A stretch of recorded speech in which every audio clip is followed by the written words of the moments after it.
What's up, everybody? Welcome back to this RWBY discussion, this time Volume 8, Episode 9, Witch. As always, I'm Connor. With us, we have Mike, You. Travis, What's up? and Zach. Hello. So, initial thoughts on the episode. Compared to episode 1, night and day. Episode 1 or Episode 8? Or sorry, episode 8. I think it's great. I loved it.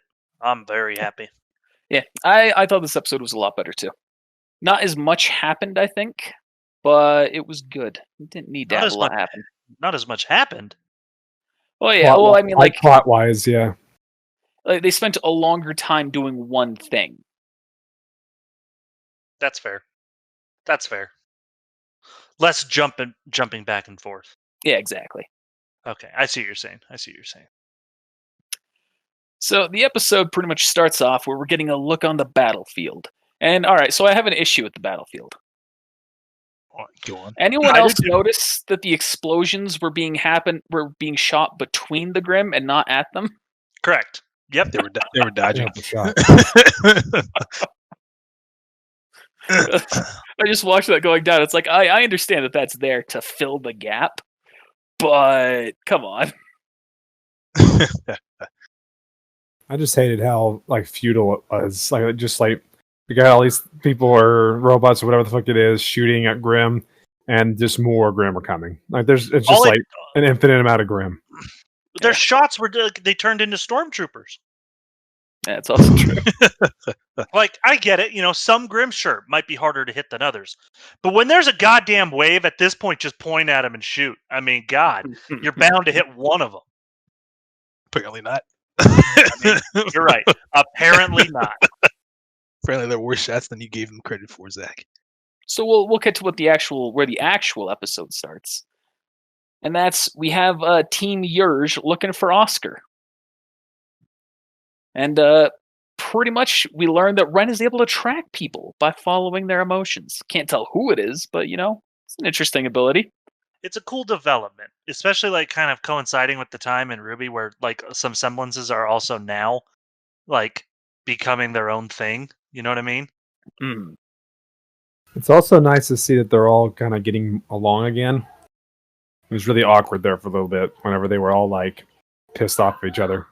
I'm kind of sad that they're all happy together again. Wow. It's not even so much that I don't like them being happy together. It's just I don't like seeing Yang happy. GG. All right. I was gonna say I wanted to see some sort of conflict happen or something arise from it to make it more interesting. I mean, I did like that they pretty much shine a light on the whole. You don't have to joke about everything just because to hide that you're scared. I like that. I was like, oh, cool. Okay, so that's why we're doing these stupid jokes all the time. Yeah, that's just at least they're trying to put a footnote on it. Yeah, we get some insights. It is just jumping a little bit ahead, but it's all in the same pretty much setup here, where see that Jean's very Jean is very confident. He's just taking the lead. He's charging ahead, and Ren's able to now be very, very intrusive and read your emotions whenever he wants. Do you think he'll exploit that? Absolutely. I think it's going to cause an issue. Can you imagine being in a relationship where you can tell your partner's emotions the entire time? They'd get pissed off at you. Be like, so where do you want to go eat? Here. Well, no, you just pick whatever you want. Okay, how about this place? No. Okay, really doesn't like that kind of food. Are you all right? I'm fine. You're definitely not fine. You're lying to me. I know it. Fuck off. Ooh, got worse. It's interesting. And to pretty much end that little bit, a seer ends up coming by, and they end up having to kill it because their ores are getting low. Yeah, I don't know. The whole seer thing was just of course, our aura is going to run out now. So we're going to try and fight the thing that's a direct link to Salem. Our auras are low. I know they were kind of forced into it, but I don't know. I didn't think they needed to. It feels gimmicky, especially with the fact that their auras were low. Shouldn't they be like, I don't know, unconscious like RWBY? Well, I mean, they don't have iron will. Come on. True, I didn't even think about that. I mean, Rin must have it because like, So while this whole thing's going on, we get to a little bit of a dialogue between Oz and Oscar. And it's an interesting bit of dialogue. Not much really means anything here. They talk about a fairy tale about the girl who fell through the world. Anyone know who they're talking about? Alice in Wonderland. Oh shit, that's obvious. I was gonna say you didn't get that. I'm now fucking retarded. No, I'm fucking retarded. Oh I was man. like, oh, yeah. See, that's what I was like. I mean, clearly at this point, there's gonna be a Mad Hatter or some shit like that. Like, who's the Mad Hatter now? Is that Tyrion? Is that who he's supposed to be? Actually, that's not a bad argument. I thought it was the chick with the hat. There's a chick with the hat? Yeah, she wears the hat. She has the umbrella. What's her name again? Nero? Neo? Neo. Yeah. I don't think she's supposed to be the Mad Hatter. I mean, we're gonna find out. She obviously did something later in the episode. Let me who's the look rabbit this that up real takes? quick. I mean, I guess wouldn't like Osmond be the Mad Hatter? Like, I mean, he's the one who brought Oscar this down down the rabbit hole in the first place. True. You're not Maybe wrong. she is the Mad Hatter. Cool She's hat. not really mad though, but I guess. Oh, she also could be based off of Mary Poppins though, because remember she uses the umbrella to float. True. Could be. I don't know. Either way, all right, back to the episode. But yeah, they're talking about that. They're also talking about how the use of magic, they could try and use that to get out, but Oscar doesn't like doing that because it forces them even closer. And then Hazel comes in and just rips him up. Says we got to go. And we'll follow that same thread just like we did with the other one. So we pretty much see Hazel brings Oz all the way to the magic chamber to where the lamp is. And he's pretty much just like, all right, so I'm not going to ask this thing a question because you might be baiting me. So ask it. And he summons Jin, Oscar does. And then he's like, all right, I believe you. Oh, also Emerald's here. And so it's a bit of a quick turn for Hazel, in my opinion. It was way too quick. It was like, wasn't it just like 2 episodes ago that he was beating Oscar? Yes. But they did have that talk. Yeah. I guess it's just weird pacing. It's quick, but I could see it happening or potentially happening. Maybe A change of heart. Yeah, it's like I'm not necessarily complaining about it. It just feels weird. Well, it has to do with the vengeance of his sister, and then when he realizes that it's not, entirely Oscar's fault, it's like, his eyes changed to someone else. But he's always known that it's not entirely Oscar's fault. Well, but then it really moves whenever he finds that out. So I guess maybe that has something to do with it. I don't know. I mean, it must, but it's just yeah. Anyway, so they end up being like, Hazel's like, all right, time to get you out. Emerald, she knows the way. And then it turns out the Mad Hatter potentially, or not, Neo is lurking invisible. And she goes and approaches the lamp. You gotta wonder what she's not gonna ask it. Yeah. That lamp is just a giant middle finger to Neo. I also did have an issue with this scene, though. So, do you remember the last time the lamp was used? Yeah. It was used by RWBY to buy her time while fighting the Leviathan. And she was like, hey, Jin, I'm sorry, I don't have a question for you. And, Jin's like, all right, that was clever, but you do this again, I ain't gonna fucking let it happen. Yeah, that was RWBY, though. Everybody gets one. Yeah, I guess so. But it's like she didn't even bring that up to Oscar. He's just like, oh, you cute little, like, Shota boy, you. But I guess she knew it was Osmond there. So. But, and Oscar wasn't actually using it to buy time. They used it to summon to actually ask a question, and then he decided not to. Yeah. Still, it just feels, another thing that just feels weird to me. It's like, all right. Is this a big deal? Is it not a big deal? I don't know. Well, Nero's probably going to take Yeah, take it to. Sorry, fucking Neo is probably going to take it to Cinder anyway. probably. And then what's Cinder going to ask it? Am I the prettiest of them all? How do I kill Salem? Well, I've already been asked this, but no, it's fine. What a stupid question. Am I a pretty girl? So they all pretty much head off on their own way. Then we'll cut to the battlefield here. We see Team Funky and a bunch of soldiers being thrown to the wolves. Winter's trying to give them a bit of a pep talk. And Marrow he is hating it. He's like, come on, they're just kids. What are we doing here? You can't just throw them, can we? They're all fucking kids. Yeah.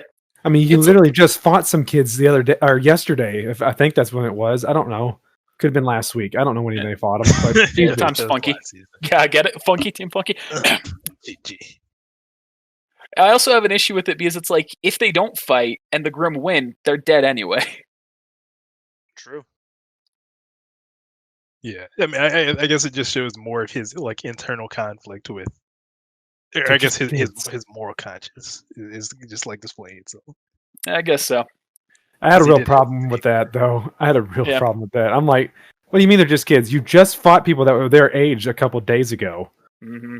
Yeah, but he wasn't going to kill them. I mean, he's sending them to their deaths at this point. You don't know if he's sending them to their deaths. Marrow was not going to kill those kids. Yeah. His team might have, but Marrow wasn't going to. He himself was not going to. Marrow, the hero of the story. It does definitely feel. It feels like Marrow's being a coward and not like a peace seeker. Cowardly dog. Yeah. That's who he's based on. Courage. GG. Maybe he's just a character that is just supposed to be there to give you that moral conscience. Like, we actually do care. But that's the problem. None of them do except for him. Yeah, he's that character that's supposed to be in the place of that. So they always have one character that does. Yes. Still just, I don't like it. Especially when we continue on further on the battlefield.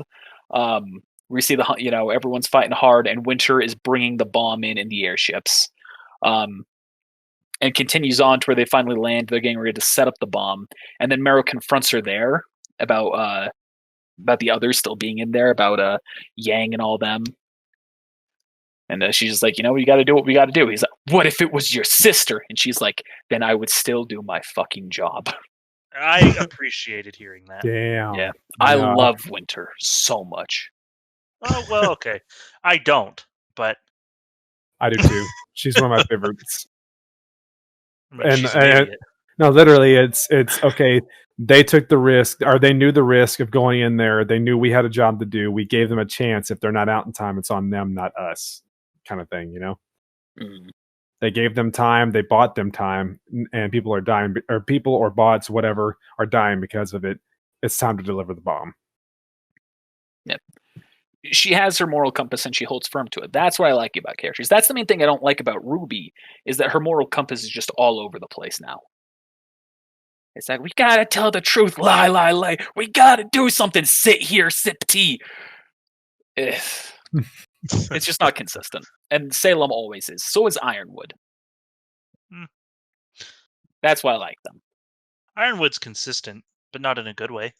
You know what else that's is consistent? You know what else is consistent? Salem. Yeah, Salem sure is consistent.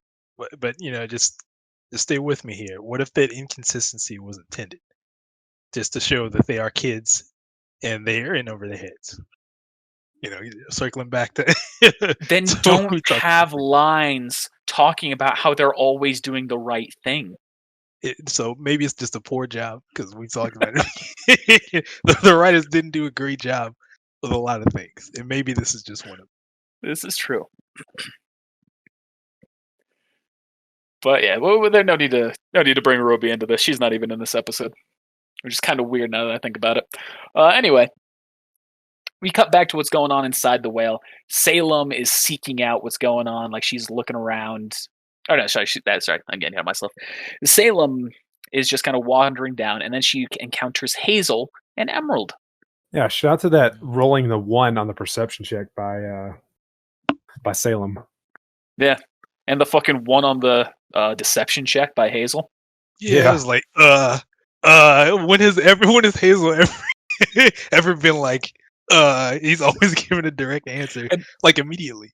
Yeah, and it's revealed later on it's because it's not actually Hazel. Yeah. It was Oscar being masked. But then that also makes it more of a bigger issue for me because Ozpin is all about lying historically. He should be good at it. GG. Well, he should be good at it. Don't you think as well Salem would be able to sense when Oz is there? It would make Yes, sense. Based on sense. pretty much the ending little Yeah. thing, she didn't 100% know that Oscar was his new vessel. She's never come in face to face with Oscar until recently. Maybe she has to. Maybe it's something she has to I like don't know. activate to see. Oh wait, unless I don't know. that was what's her name's Emerald semblance, because she did say later you're getting pretty good at using that semblance. Yeah. I mean, it was. That's what I I'm guess saying. that's like well, probably- yeah, the deception behind it. Yeah, I guess that could be. I mean, it was her semblance. It's just that she. Well, we yeah, know he it did- was her semblance. He did a shit job on his part trying to Yeah. convince her, Yeah. but it didn't matter because she was distracted looking for whatever took out her drone thing, and then all of a sudden the alarm set, and she probably didn't have a chance to really look into it and sped off real quick. The seer isn't what set the alarm. It That was the lamp taking being of removed. The lamp, Yeah. yeah. It was So the lamp. off screen, we see that Neo has the lamp, or that she's taken the lamp. Assumably, she's taken the lamp. Maybe someone else did. That'd be stupid. It's Neo. What about Hazel though? Because I guess we don't know exactly where he said he was gonna go back for it, so I don't even know where he was actually at during this time. It's possible. Maybe he just like ripped it away and hid it. That'd still be stupid. It's likely Neo, but I without him seeing him there, I'm like, I don't know where he's at. In the end, whatever happened. I guess I could give Oscar some credit. He did just, come face to face with his big bad ex. So I'll cut him some slack. Getting beaten senseless for days on end. No food, Yeah. no water. Yeah. But we cut ahead. We see that everyone pretty much meets up. Team Yurge, Ozpen, and Emerald. That's when we see the facade goes away. They question Emerald's loyalty a little bit. Yang's like, how do we know we can trust her? It's like, all right, Yang, that's a solid point. If it wasn't for the fact that Oscar was there, maybe take him at his word. I understand he's a liar, but so let's move on. So anyway, Ren defends her. Because she's scared, just like us. Yeah. Not necessarily the greatest defense, in my opinion. I fucking hate that. Like, I appreciate that they're really banking on his new, semblance shit, but it's like, she's scared. Yeah, look around. Even if you're winning, I'd still be scared. Look at the army.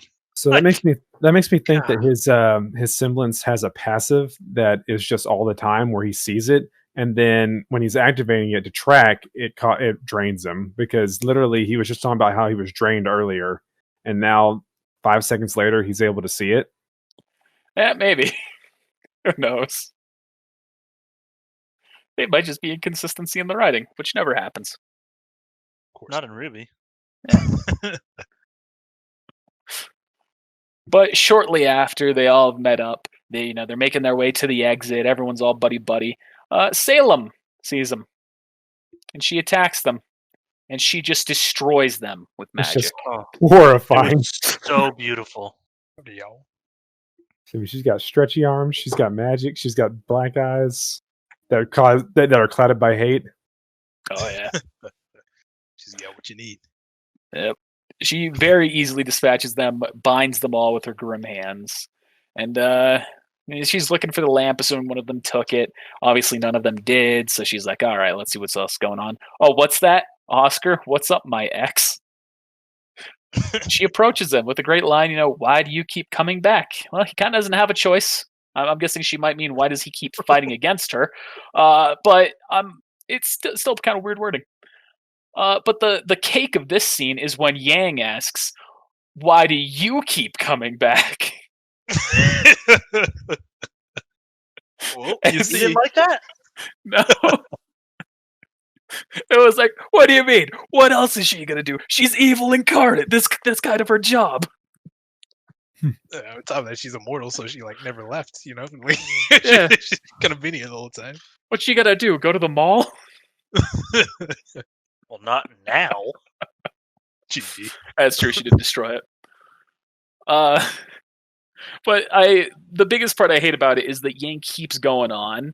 It's like, blah, blah, blah, you've taken people from us, blah, blah, blah, you're a monster, blah, blah, blah. And she's like, all right, okay, yeah, who have I taken from you? Summer Rose, my mom. And it's, come on. I understand you hate Raven, but come on. She was digging deep. Someone called this a reach. And I think her. So, how exactly does she answer? Do you have that in front of you about Summer? Her again, and she smiles a little bit. Yeah, that's all she does, yeah. See, I'm thinking, and I think this was brought up. I think potentially she might have been made into one of them Grimm. And one of the hounds? I'm hoping so.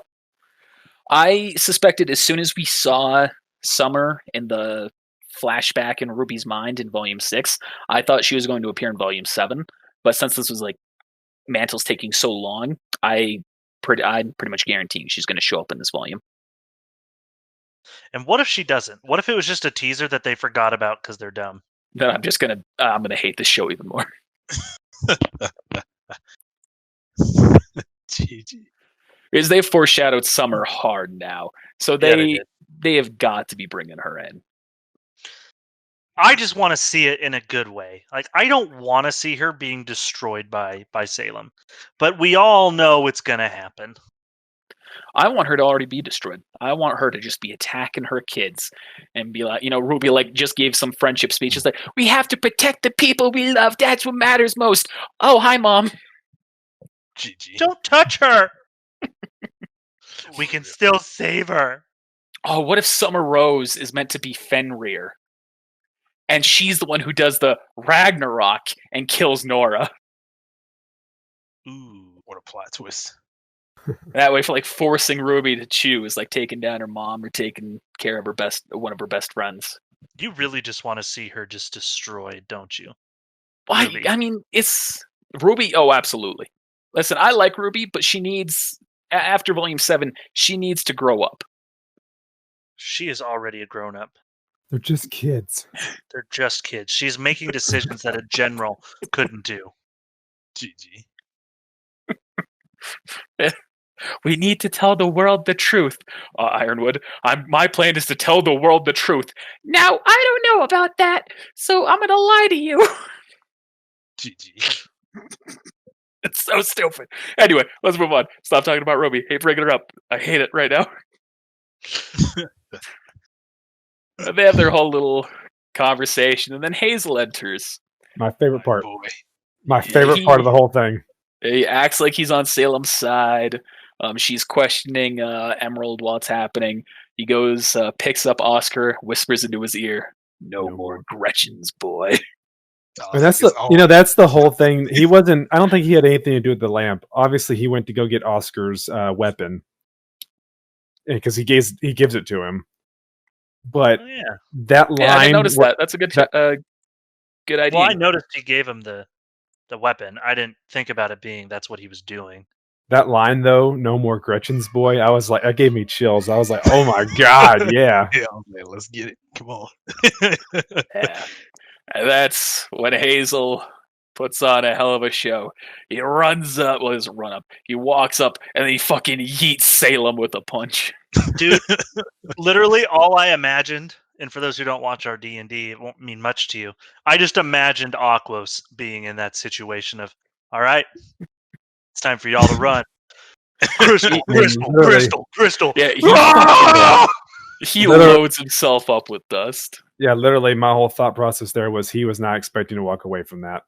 Mm-hmm. I could see him being one of those grim creatures later on, like in the next volume or something. I don't fucking know. Well, if it's down to the thing that they have to have silver eyes, then probably not. But yeah. Oh, I also heard something about that in the last episode. There's some I think it's Latin playing, like some music Latin in the playing in the background while you see the face of that thing, and it does point out Silver Eyes in it.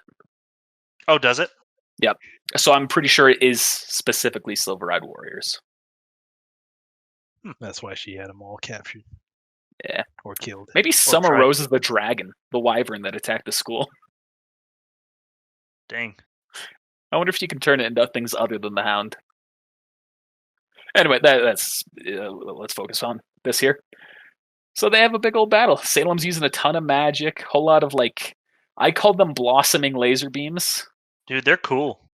Yeah, they're pretty. I kind of want to see magic used in more diverse ways, though, and we just haven't been seeing that. That requires good writing. It requires imagination more than anything. And there is imagination in this fight. It's just not from the magic aspect of it.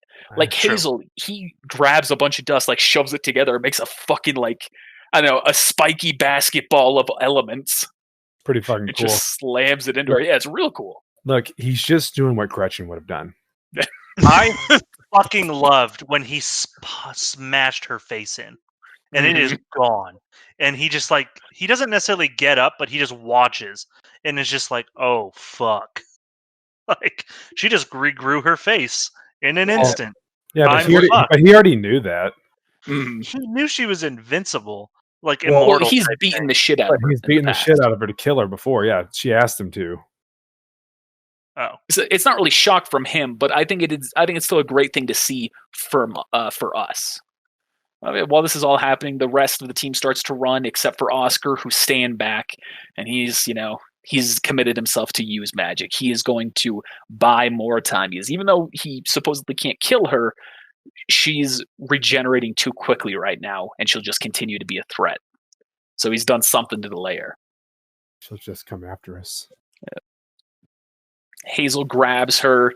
He fucking bites down on a fire dust, ignites on fire and her. That was fucking cool. I am thinking of so many ideas for Aquos. Well, the whole cool thing I thought about it was the symbolism of it, because the episode's called Witch, and they're burning her. He's burning her to the stake or at the stake, or whatever. Which is great. I didn't even think about that. It's fucking great. Good point out. Great point out, Travis. And it's also the martyr. The symbol of the martyr is typically someone on fire being burned to death, and that's also exactly what Hazel's doing here. It's great imagery. Is your imagination? Yeah, there's plenty of imagination. I just wish there was more imagination with magic, direct, blatant magic. Yeah.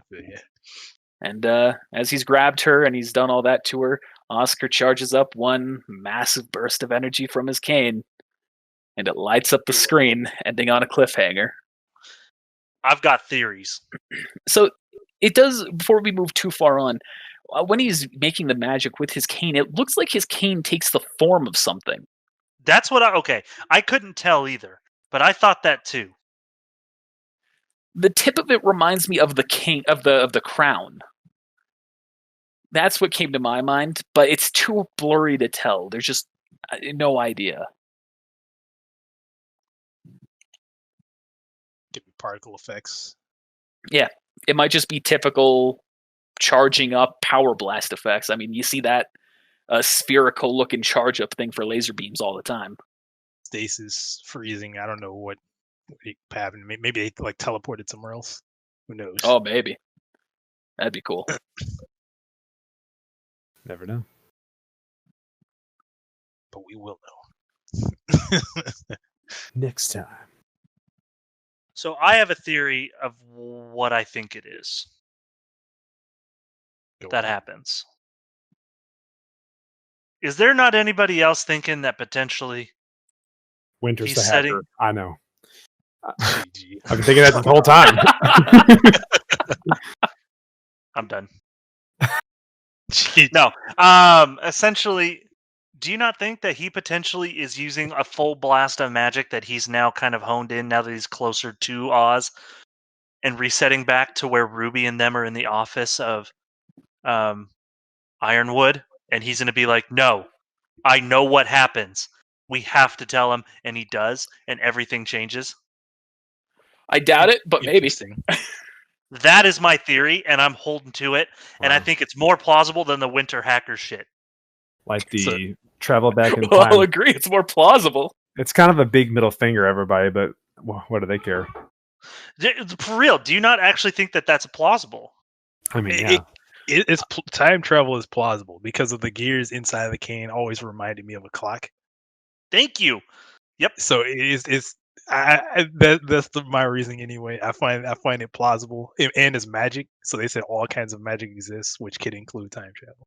So it's possible. Yeah, I'll hate it if it does exist. I What hope if time that- travel doesn't exist because that's just because they hate time travel. Do you really? Yeah. Unless it's time travel that has very specific and easily defined rules, I hate it. Valid. I don't know. I think that's what's going to happen. Yeah, you might be right. I don't even know. I've had too many ideas for me to even consider what it could be. What is like one big idea? What was your original thought in the moment? I just thought he was dealing enough damage to her to where it would take her much longer to regenerate. Because Hazel said in a previous speech, it sometimes took her hours to regenerate. Depending on how much ever is left behind. Mm-hmm. So that's what I would suspect. It's definitely going like to kill. It's definitely going to kill Hazel. That's going to be a big blast if that's the case. Yeah, if Hazel doesn't die, I'm going to be pissed. Now, well, the fact that he says "do it," I do think it's odd that there was a green aura around him. Why would you need the green aura around yourself to then you shoot a giant beam at someone? It doesn't make a lot of sense, but neither does most of the episodes. So and we've seen that green orb before to protect him, to protect himself, I think. So what if? Oh, okay. So he's gonna destroy the whole whale. Maybe. What about the payload? Yeah. Oh man, would it be crazy if like that killed all the soldiers that were sent in? It was like an ironic twist. That would be awesome. I'd hate that. Like the whole thing they did was to save lives. They gave them time to save lives. If they didn't give them time, they would have saved lives. They're gonna have this giant bomb sitting there, and they're gonna be like, "Oh, so we didn't even need it." All right. Well, we can't just waste this opportunity. Turn it on.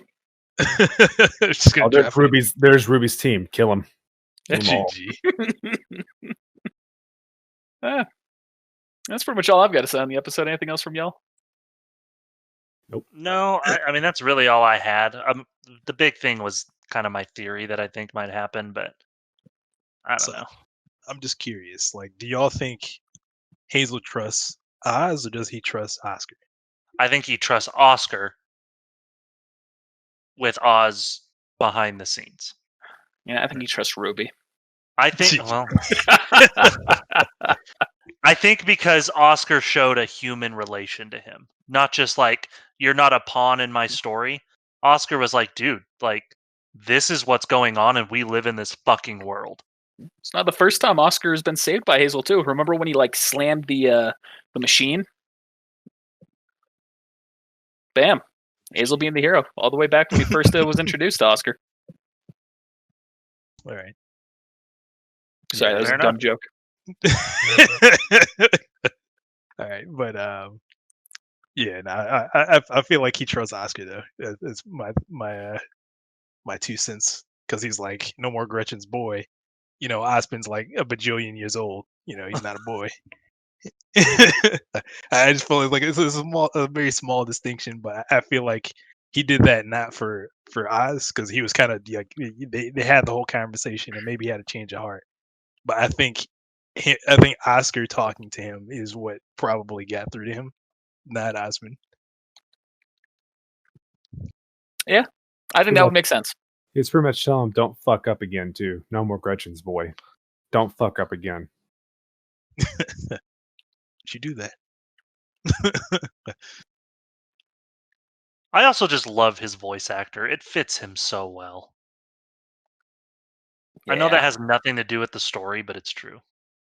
I mean, good voice casting, or whatever that would be. Good casting is always critical to storytelling, I think. It's like, have you ever tried to go back and watch like Beyblade? No. As an adult, Tyson's voice is just grating. Anyway, who's your best boy and best girl? Connor? I think you mean what's my rating? No, I know what I meant. Both. Okay. Best boy and best girl. Best boy is going to be Hazel. Naturally.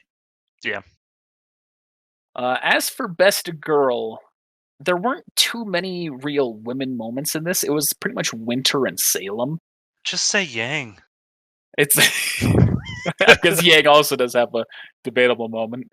Salem, I don't think she really did anything that we hadn't seen her do before, so I'm not going to give it to her. I'm going to give it to Winter. Winter, she showed the reason why I love her. Fair. I agree with Mike? Connor. Oh, okay, Travis. Those are both my picks too. Just get it over All right. TG. And what was both your ratings, Travis, Connor? All right, let's keep it all streamlined here. Let's do one at a time here. Let's do best boy, best girl first, and then we'll do ratings. Okay. Michael. Hazel. Like I said, change your heart was quick, but that fight, his resolve. Oh yeah. That fight. And Winter, I mean, for the same reasons. Like, yeah, if why? Look, dude, like Winter. All right, out of all the characters in this show, all right, like there's very few of them that are like, all right, this is my duty. This is my sworn duty. Duty. It does not matter what happens, what circumstances there are. I'm gonna carry out this duty, no matter what. And that is why in this episode, when she displayed that, they didn't even have to highlight it. We already knew Winter was like that. But the fact that they highlighted it made her the best girl in this episode. I guess, but she... Okay. Zach. Best boy, just because I like to be a little bit different. I'll give it to Oscar. I think he showed some good resolve. He can't lie worth a damn. But you know what? My boy Hazel deserves it. But I like there to be variation in the episodes. I don't like just copy paste like Travis and Mike. But it's okay. Rip. I gave very specific reasons. okay, they're not good ones. I'm just kidding. No, you guys are good. Honestly, Hazel deserves it. But best girl, I am gonna give it to Emerald. Shout out to her for realizing I'm following. I hate my life choices. I fucked up. It's time to correct my choices. And now she hasn't really changed her life choices. She's never been loyal to Salem. She's always been loyal to Cinder, and Cinder's just not here. I mean, I guess that is true. But I think this is her first signs of showing that I realize I don't think I was doing the right thing. I'm on the wrong side of history type thing. Yeah, that or it's just a way for her to get out. It could be. It could be. But that's all hypothetical. Because she is kind of stuck in there. Salem said, "Get the fuck out, Cinder," and she's still stuck in there. So it's like, well, what am I supposed to do? I need to go too.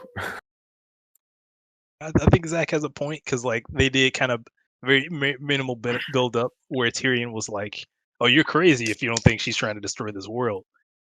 But toppled by the fact Cinder was given not one but two final chances, and now she's out, and she's probably thinking she's probably not going to come back.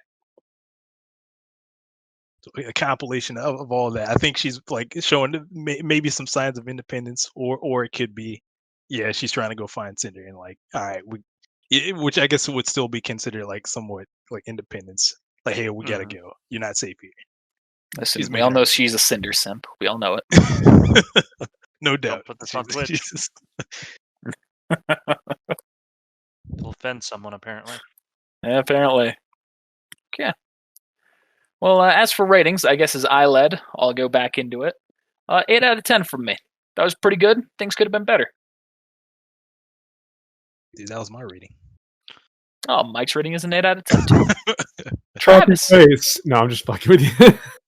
I'm gonna give it a 9. I liked it. I really, really liked it. Okay. Zach. If my theory is correct, 10. If my theory is wrong, 7. 8.5. All right. 8 out of 10. That's what we're doing. Hey. Why? I'm not doing halvesies. Oh, I thought you. Remember last episode when I said I'd give it an 8.3, and Connor was like, "No." Yeah, don't I'm not remember putting that, but, decibels into this shit. GG. All right, If one I did last once bit. upon a time, I'm over it now. An 8.14. 159. Rest in peace. All right. I got one last bit. All right, so Oh like, my god, I'm Michael. sorry. It was like almost not noticed, but like, so you notice how, all right, first Cinder, or not Cinder, but Salem had this whole crew, right? She had everybody on her side, everybody was fighting for her. Now Hazel's gone, boom, no idea where Tyrion's at. Watts is gone, Cinder's gone, everybody is leaving. Soon she's just gonna be by herself, or whenever whatever happens, if she's like regenerated or like comes out of stasis or whatever, she's gonna be solo, I mean, sorta. I don't think. almost, except for Yeah, Tyrion. exactly. So though you can't hear. Haha. What kind of mental state is that gonna put her in? I mean, she's been there before. She's already Yeah. batshit crazy. Where else is she gonna go? She has the Grim. That's all she fucking needs, Michael. That's true. She has her pets. Let me get She'll just be like a crazy cat lady. They're just the pets are more dependable anyway. Exactly. GG. I mean, Look, her pet failed. Pets though. actually Like- brought Oscar to her, so I mean, come on. That's They true. do that. But for some reason, he couldn't find Penny. For who knows why. and then got cold by two people who like have no semblance or magic. Well, actually, one of them does. One of them. can. Yeah. I remember when it completely beat the shit out of Oscar. That was fun. GG. Like, remember when it hit like 4 people and they all lost their aura like in one hit? Boom. Oh, Yeah. shit. Remember when Ruby didn't even lose her aura and she was knocked out? That was crazy. GG. Flicker. Maybe she was just like pretending. Yeah. Yeah. Yeah, totally. Give her an opportunity. Well, hey, on that note of pretend, let us know your best boy, best girl, and your ratings down in the comments below. And as always, we'll see you next time. Well, thank you for watching. Remember to hit that like button if you want to see more content like this. And if you want to see what the rest of our channel has to offer, be sure to subscribe. Looking for any ways to support us? Well, we currently aren't monetizable through YouTube. We do have a Patreon and even a merch store. So be sure to check those out. All of the links to these things are right in the description down below. And last but not least, we'll see you next time.